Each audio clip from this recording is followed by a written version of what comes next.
স্বাগতম। আজ আপনি এমন এক জগতে প্রবেশ করতে চলেছেন যেখানে যুদ্ধ হয় না অস্ত্র দিয়ে, যুদ্ধ হয় মনের ভিতরে। এই অডিওটি আপনাকে শেখাবে মানুষ কিভাবে অন্য মানুষের চিন্তা, অনুভূতি এবং সিদ্ধান্তকে নিয়ন্ত্রণ করে। এটি হল mind control, the ancient art of psychological warfare. চলুন শুরু করি। অধ্যায় ১, অদৃশ্য যুদ্ধ। প্রতিদিন আপনি একটি যুদ্ধের মধ্যে আছেন, কিন্তু আপনি তা দেখতে পান না। এই যুদ্ধটি হচ্ছে মন এবং প্রভাবের যুদ্ধ। মানুষ আপনাকে কন্ট্রোল করার চেষ্টা করছে, আপনার চিন্তা, আপনার সিদ্ধান্ত, আপনার অনুভূতি। প্রশ্ন হল, আপনি কি এই খেলায় সচেতন, নাকি আপনি নিজেই একটি পাপেট? অধ্যায় ২, ম্যানিপুলেশন কি? ম্যানিপুলেশন মানে সরাসরি কিছু না বলে ঘুরিয়ে অন্যকে প্রভাবিত করা। উদাহরণ, কেউ যদি বলে, তুমি তো এটা পারবে না, সে আপনাকে চ্যালেঞ্জ করছে না, সে আপনার মাইন্ডে ডাউট ঢুকিয়ে দিচ্ছে।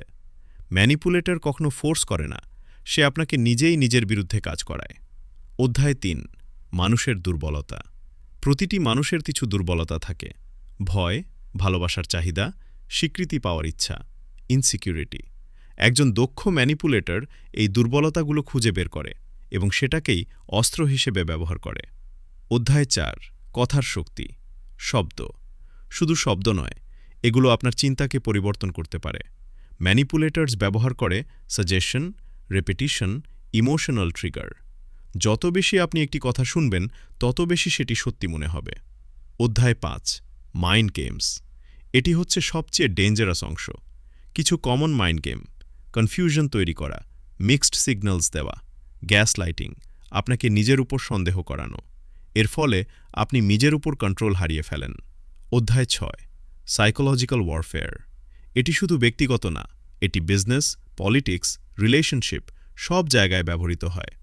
টেকনিক্স: ফিয়ার তৈরি করা, ফলস ইনফরমেশন ছড়ানো, অপোনেন্টের কনফিডেন্স ভেঙে দেওয়া। লক্ষ্য একটাই, আপনার মাইন্ডকে দুর্বল করা। অধ্যায় ৭, আপনি কিভাবে ফাঁদে পড়েন।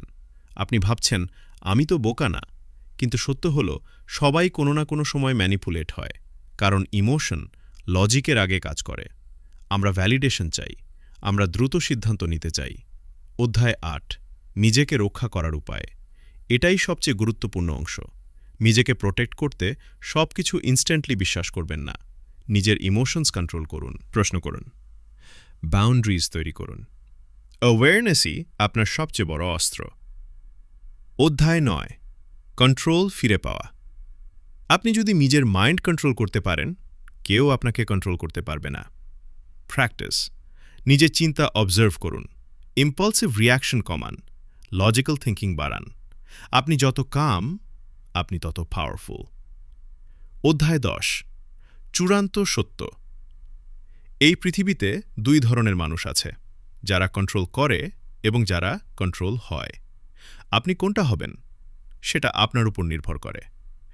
আজ আপনি যা শিখলেন তা শুধু নলেজ নয়, এটি একটি অ্যাওয়ারনেস। এখন থেকে মানুষের কথা, আচরণ, ইঙ্গিত সব লক্ষ্য করুন, কারণ সব কিছু যেমন দেখা যায় তেমনটা নয়। শোনার জন্য ধন্যবাদ। Stay aware, stay in control.